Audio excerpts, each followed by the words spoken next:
Hello, నేను missus రావు. Telugu Desam party cadre Raghuramakrishnaraju గారి అభిమానులు చాలా కాలం నుంచి ఎదురు చూస్తున్నటువంటి దృశ్యం అది కనిపించబోతుంది ఆంధ్రప్రదేశ్ అసెంబ్లీలో అనేటువంటి అభిప్రాయంతో ఉన్నారు. ఏంటి ఆ దృశ్యం అంటే, రఘురామకృష్ణరాజు గారు స్పీకర్ స్థానంలో ఉండాలి, జగన్మోహన్ రెడ్డి గారు ఎమ్మెల్యేగా సభ్యుడిగా అవకాశం ఉంది అధ్యక్ష, నాకు మాట్లాడటానికి అని ఆయన అభ్యర్థించాలి. కూచ చాలు అని చెప్పి రఘురామకృష్ణరాజు గారు అనాలి. ఈ దృశ్యాన్ని చూడటానికి రఘురామకృష్ణరాజు గారి అభిమానులు, అలాగే తెలుగుదేశం పార్టీలో ఉండేటువంటి రఘురామకృష్ణరాజు గారి సానుభూతి పరులు వీళ్ళందరూ ఎదురు చూస్తూ ఉన్నారు చాలా కాలంగా. అది సాకారం కాబోతుంది. అది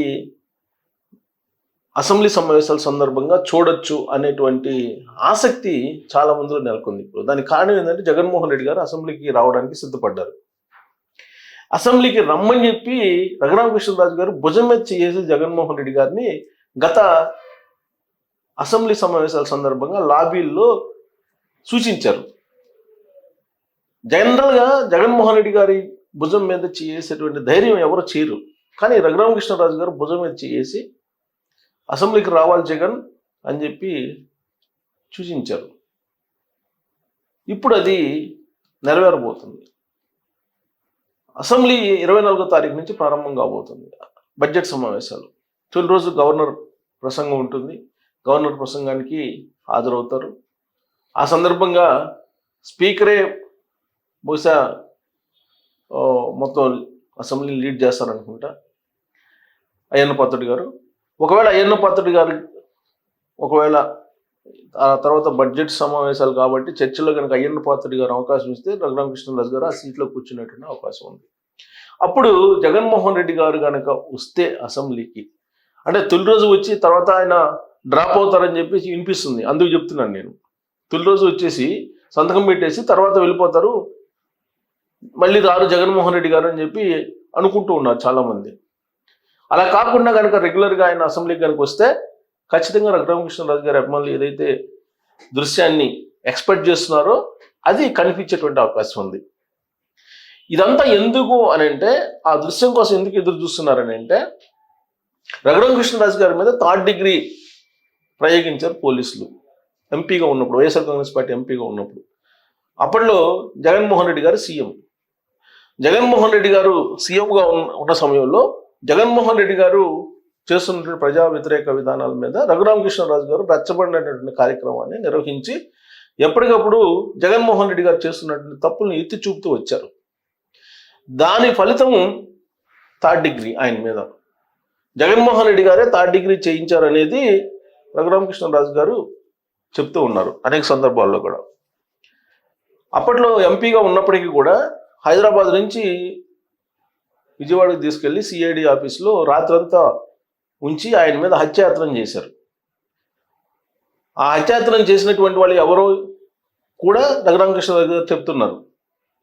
ఆ మేరకు రాతపూర్వకమైన కంప్లైంట్ కూడా ఇచ్చారు. ఇప్పుడు విచారణ కూడా నడుస్తుంది.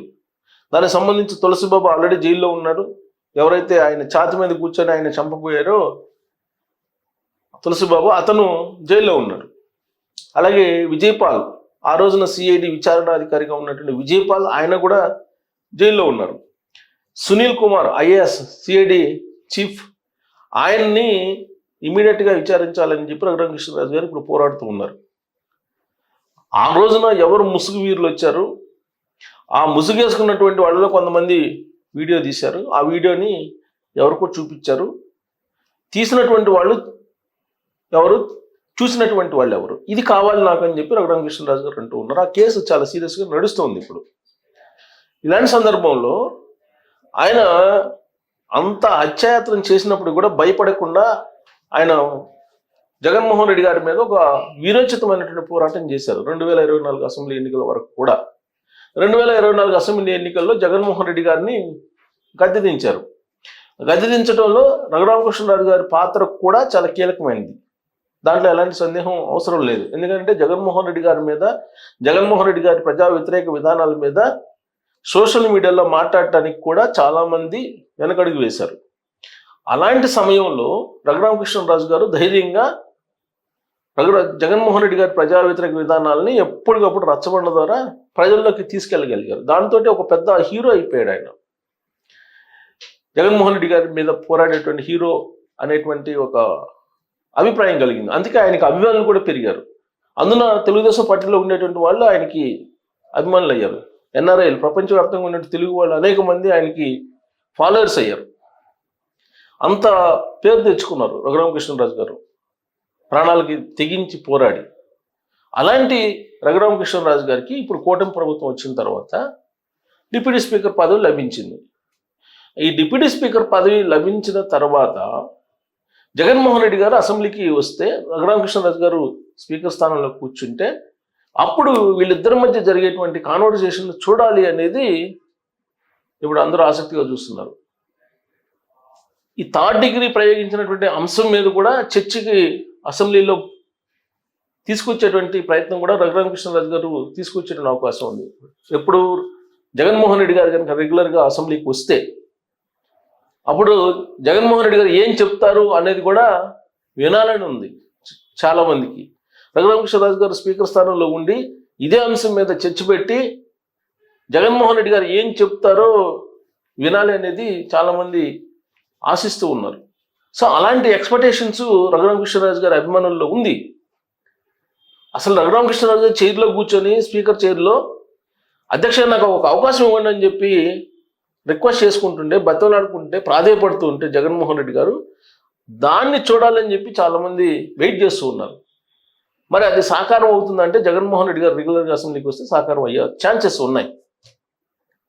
మరి జగన్మోహన్ రెడ్డి గారు ఆ రోజున ముఖ్యమంత్రిగా ఉన్నప్పుడు రఘురామకృష్ణరాజు గారి మీద ఎంత వేటాడారో మనం చూసాం. కేవలం రఘురామకృష్ణరాజు గారి మీదే కాదు, అనేక మంది మీద ఆయన వేటాడారు. ఏబి వెంకటేశ్వర గారి మీద, తర్వాత జస్ట్ పోస్ట్ని రీపోస్ట్ చేసినటువంటి 70 సంవత్సరాల రంగనాయకం గారి మీద, అలాగే నాలాంటి వాళ్ళ ఇళ్ళ మీదకి పోలీసులను పంపించి చాలా ఆయన ప్యానిక్ సిచ్యువేషన్ క్రియేట్ చేశారు. రఘురామకృష్ణరాజు కాదు, ఆయనలాగా బాధితులు చాలామంది ఉన్నారు జగన్మోహన్ రెడ్డి గారి ఆ రోజున పరిపాలనలో. మరి ఆయనకి తెలియజరిగిందనంటే ఇప్పుడు ఏం చెప్తున్నారు, సోషల్ మీడియా అంతటా మానిటర్ చేసింది భార్గవ రెడ్డి గారు, కాబట్టి భార్గవ రెడ్డి గారు సజ్జల రామకృష్ణారెడ్డి గారు కలిసి చేసింది పాపం జగన్మోహన్ రెడ్డి గారికి అసలు తెలియదు అని చెప్పి ఇప్పుడు వైఎస్ఆర్ కాంగ్రెస్ పార్టీ వాళ్ళు కొంతమంది చెప్తున్నారు.